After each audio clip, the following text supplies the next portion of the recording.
सृष्टि है तेरी कविता, गाती है सन्ना तेरी। सृष्टि है तेरी कविता, गाती है सन्ना तेरी। सारी धरा पर गूंजती है निश दिन महिमा तेरी। सारी धरा पर गूंजती है निश दिन महिमा तेरी। सृष्टि है तेरी कविता, गाती है सन्ना तेरी।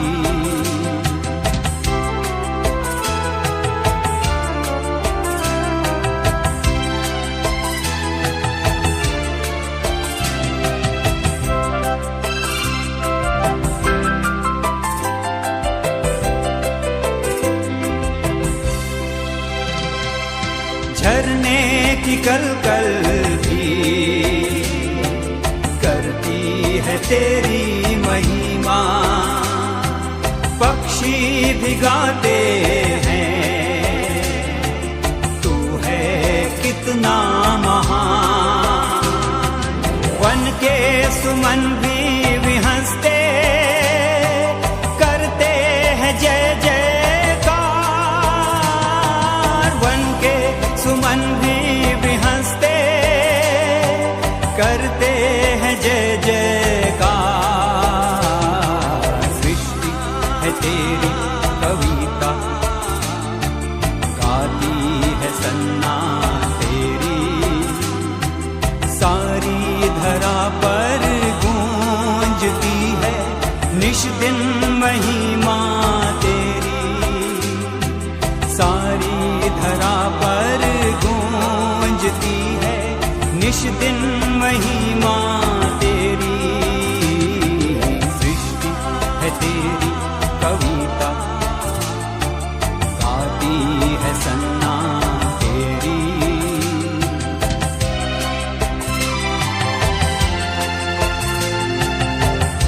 अंतर्राष्ट्रीय मातृ दिवस की हार्दिक शुभकामनाएं आप सभी को।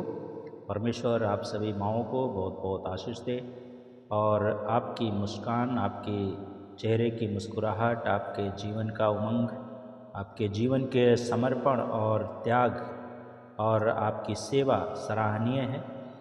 और परमेश्वर ने आपको एक माँ होने का सौभाग्य दिया। आप परमेश्वर को धन्यवाद दें और परमेश्वर की महिमा करें। हमारे देश के राष्ट्रपति डॉक्टर APJ अब्दुल कलाम जी ने एक बार कहा, क्या होता है जब माँ मुस्कुराती है। अब मैं आपसे माँ की मुस्कान के बारे में बात करने जा रहा हूँ, ठीक है। माँ के मुस्कुराने का मतलब हुआ परिवार की मुस्कुराहट। आदरणीय APJ अब्दुल कलाम जी एक बार तिरुपति में मीटिंग के दौरान बच्चों को एक शपथ लेने के लिए कहा और उस समय इस बात को उन्होंने कहा और उन्होंने कहा आपसे भी बाद में मैं बात करूंगा। और फिर उन्होंने युवाओं के साथ में बातचीत करते हुए कहा ये युवा लोगों के लिए है, ठीक है। और युवा लोग का मतलब है 20 से कम उम्र के लोग। आप में से कितने लोग हैं जो 20 से कम उम्र के हैं। तो बहुत सारे लोग उस जगह में हंसने की आवाज़ आती है और हंसने लगे। और उन्होंने कहा आप मुझसे एक शपथ लेंगे। हाँ, बड़े लोग भी ले सकते हैं, माँ तो सबके पास होती है ना। आज से सुनिए, आज से आप नाश्ता, लंच, डिनर नहीं करेंगे।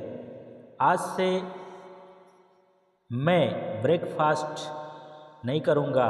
मैं अपनी माँ को रोज़ स्माइल कराऊँगा। लोग दोहराते हैं और मैं अपनी माँ को रोज़ स्माइल कराऊँगा। आप में से कितने लोग ऐसा करते हैं? सभी करते हैं। अब इसका मतलब क्या हुआ? माँ के मुस्कुराने का मतलब क्या हुआ? परिवार की मुस्कुराहट। माँ के मुस्कुराने का मतलब हुआ परिवार की मुस्कुराहट। माँ के मुस्कुराने का मतलब है परिवार की मुस्कुराहट, तालियों की आवाज़ से, और वो पूरा पंडाल गूंज उठा। माँ मुस्कुराती है तो परिवार मुस्कुराता है। उस दिन शाम को कुछ माता पिता उनसे मिले और जो उन्होंने तिरुपति मंदिर से आए थे, और उन्होंने गर्व से बताया कि उनके बच्चों को उनको मुस्कुराहट या मुस्कुराने की कोशिश की है। तो आज आपने भी ऐसा ही किया। कल मैं आपसे भी पूछूंगा तो सब हंसने लगे, और मैं बहुत खुश था कि उस एक कोशिश ने पूरे परिवार को खुश कर दिया और परिवार में अच्छा माहौल बना दिया।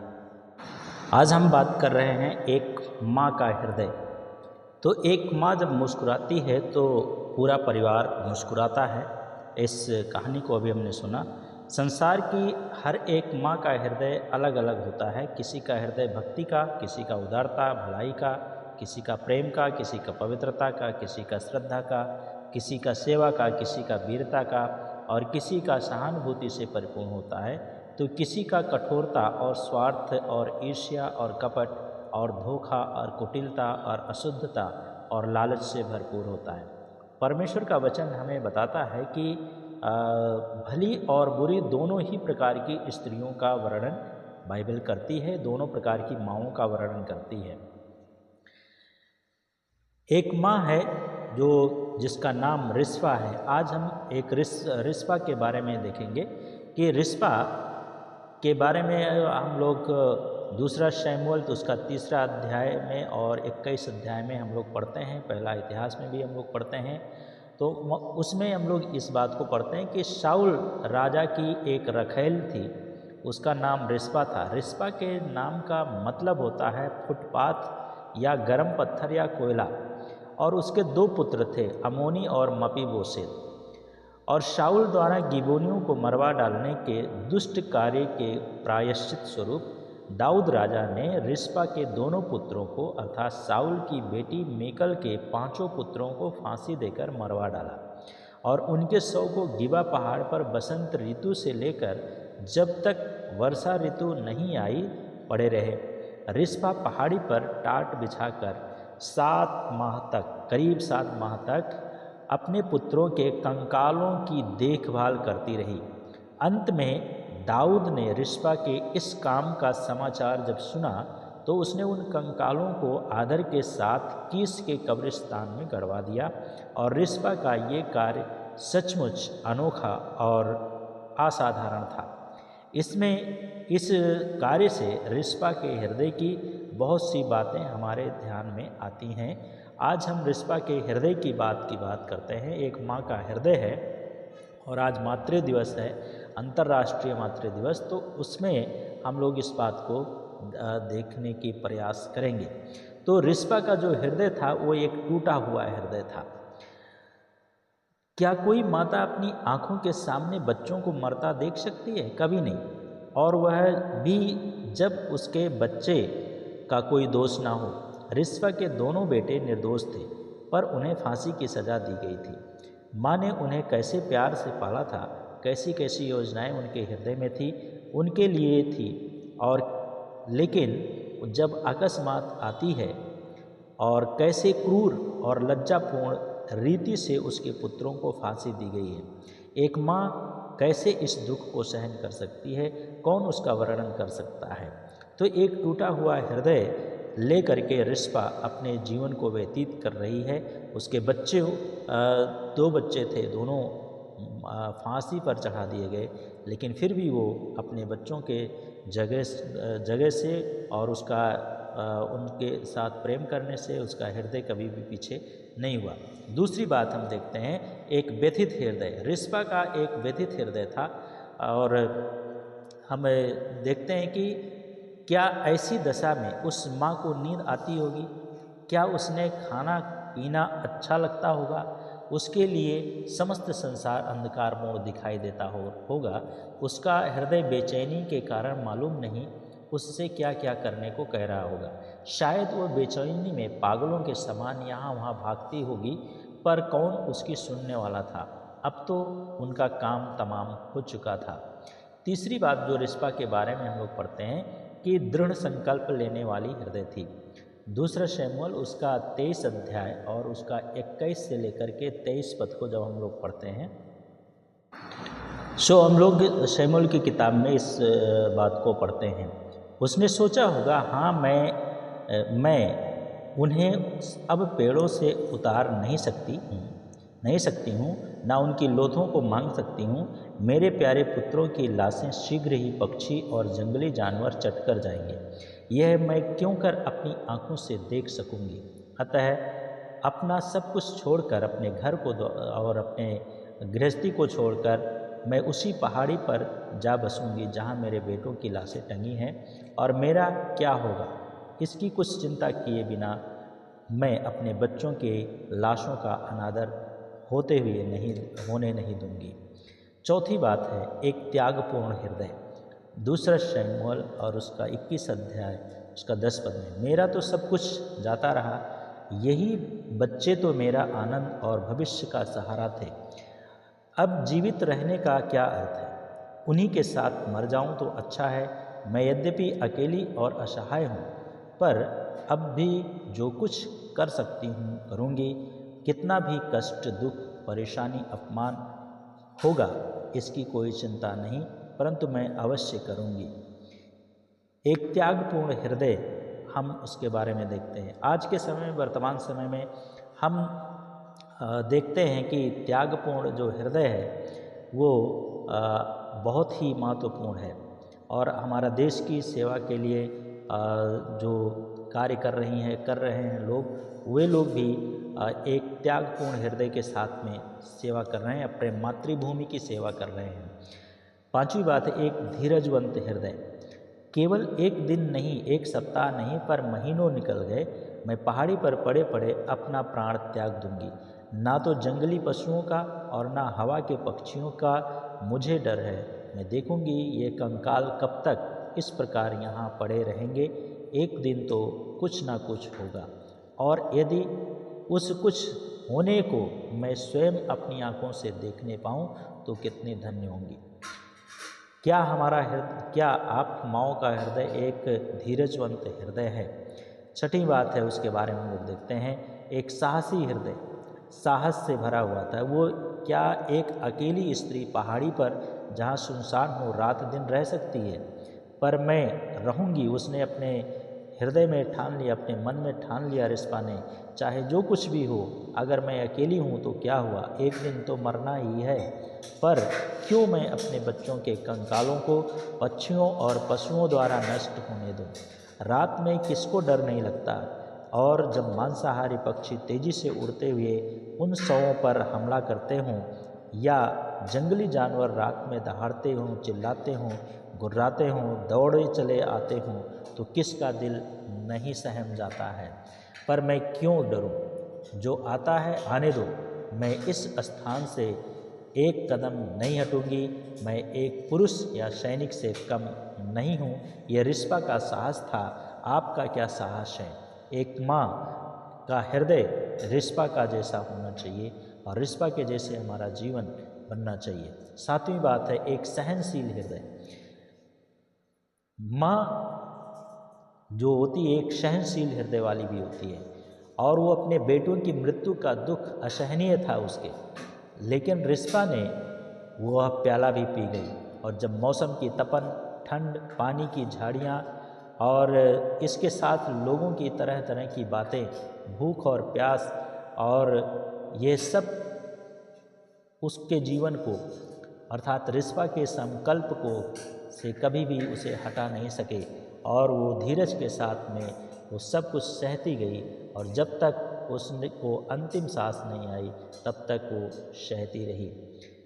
आप क्या एक सहनशील हृदय के साथ में सब कुछ अपने बच्चे के लिए सह रहे हैं या नहीं, ये एक चुनौतीपूर्ण प्रश्न आपके लिए है, सभी माँओं के लिए। आठवीं बात है एक विजयी हृदय। दूसरा शमूएल 21 अध्याय 11 से 14 पद को जब हम लोग पढ़ते हैं, तो वहाँ पे 7 माह जब हो चुके, तब वहाँ पर दाऊद राजा ने अपने लोगों को भेजा, और ये मार्च अप्रैल से लेकर के सितंबर अक्टूबर तक का समय था। उस समय में बस, और इसलिए वो वहाँ पर एक विजय की दृष्टि से, एक सहनशीलता के हृदय से बनी रही और उसको विजय का जो हृदय था, सफलता का जो हृदय था उसके अंदर, वो उसको मिला और उसका शरीर भी जवाब दे चुका था। 7 माह हो चुके थे उस पहाड़ी पर रहते हुए, लेकिन उसने शायद दुनिया के सब लोगों को इस घटना को भूल गए होंगे लोग, पर नहीं, यहाँ किसी के आने की एक आहट दिखाई दे रही थी, अर्थात उसके जीवन में एक आशा दिखाई दी और वो आशा के साथ में विजय का हृदय लेकर के वो जीवन जी रही थी। और एक दिन वो आहट उसको सुनाई दी और रिस्पा को जब ये आहट सुनाई दी तो ये तो राजा दाऊद के भेजे गए प्रेमी, दयालु और सहानुभूति और सहायता करने वाले सेवक थे। और वे रिस्पा से कहा, उन्होंने शांति की बातें करते हैं और बड़े प्रेम से उन कंकालों को बटोरते हुए रिस्पा से कहते हैं, माँ तुम चिंता मत करो, राजा दाऊद ने हमें भेजा है, अब तुम घर जाओ, हम इन कंकालों को आदर के साथ कब्रिस्तान में गाड़ देंगे। ओह क्या बात है, कितना प्रभु का प्रेम महान है और कितना प्रभु भला है, वह देर करता है पर उत्तर अवश्य देता है। तो एक विजयी माँ का जो हृदय है वो हमेशा सफलता की ओर बना रहता है। 9वीं बात है एक प्रेमी हृदय। वो प्रेम के कारण ही वो सब कुछ कर सकी और जो कुछ हमने अभी देखा है उसके बारे में, वह प्रेम में डूब जाती है और वो जब माँ जो कुछ कर सकती है और वो करती है प्रेम के कारण ही वो करती है। अब जरा याद कीजिए कि क्या प्रभु का प्रेम एक सांसारिक माता से बढ़कर हमारे लिए नहीं है? क्या आपने उसके प्रेम का आदर किया है? क्या उसका प्रेम आपका हृदय में प्रवेश करने पाया है? यीशु मसीह ने हम सब से प्रेम किया, हम सब के पाप के बदले में अपने आप को क्रूस पर मृत्यु के लिए उंडेल दिया और वो फिर विजयी हुआ ताकि हम और आप विजय का उत्सव मना सकें। प्रेम के आगे मृत्यु भी कुछ नहीं है, प्रेम के आगे जीत, प्रेम जो है मृत्यु के ऊपर विजय को प्राप्त करती है। एक उदाहरण के लिए एक बोस्टन शहर का एक निवासी पेंडेला दिमित्री है, जिसने अपनी पत्नी को मृत्यु के बाद उसके शव को 8 वर्ष तक अपने घर में ही रखा और जब पेंडेला दिमित्री की मृत्यु हुई तो लोगों ने उससे अपनी पत्नी की उंगली को पकड़े हुए देखा जिसमें वह विवाह की अंगूठी पहने थी। कृपया हम इन बातों को ध्यान दें ताकि हम एक प्रेमी हृदय के साथ में रहकर अपना जीवन को व्यतीत कर सकें। शहद सभी को मीठा लगता है, ये मीठा है जो शहद के समान है, शहद को सब लोग पसंद करते हैं, लेकिन मधुमक्खी को कोई पालना पसंद नहीं करता है। क्यों? क्योंकि वे डंक मारती हैं। जब आप अपने को ताने मारते हैं या अपने आप को इन सब से दूर रहते हैं, आपके काम शहद जैसे होंगे, लेकिन यदि आप ताने मारते हैं तो आपके अपने भी आपसे दूर भागना शुरू कर देते हैं। तो इसलिए शहद के समान एक माँ का जीवन होता है। आपका जीवन कैसा है? जिस प्रकार से एक माँ का हृदय में हमने रिस्पा के बारे में देखा, उसका हृदय टूटा हुआ था, उसका हृदय व्यथित था, उसका हृदय दृढ़ संकल्प लेने वाला था, उसका हृदय त्यागपूर्ण हृदय था, एक धीरजवंत हृदय था, एक साहसी हृदय था और एक सहनशील हृदय था, एक विजयी हृदय था और अंत में एक प्रेमी हृदय था। आपका हृदय कैसा है? हम प्रार्थना करें सभी माँओं का हृदय इस रिस्पा के समान हो ताकि वो अपने बच्चों के लिए रिस्पा के समान खड़े होकर परमेश्वर की महिमा का कारण बने। आइए हम लोग प्रार्थना करें।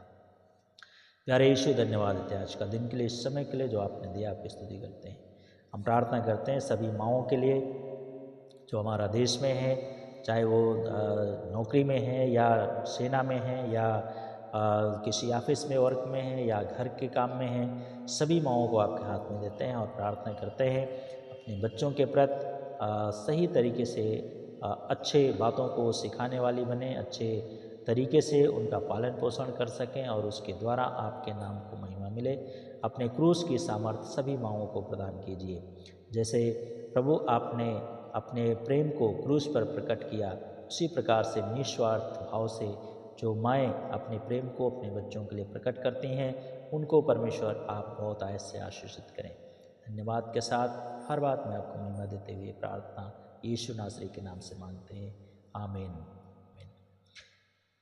हार्दिक शुभकामनाएं एक बार फिर से इस मातृ दिवस की। परमेश्वर आप सबको आशीष दे।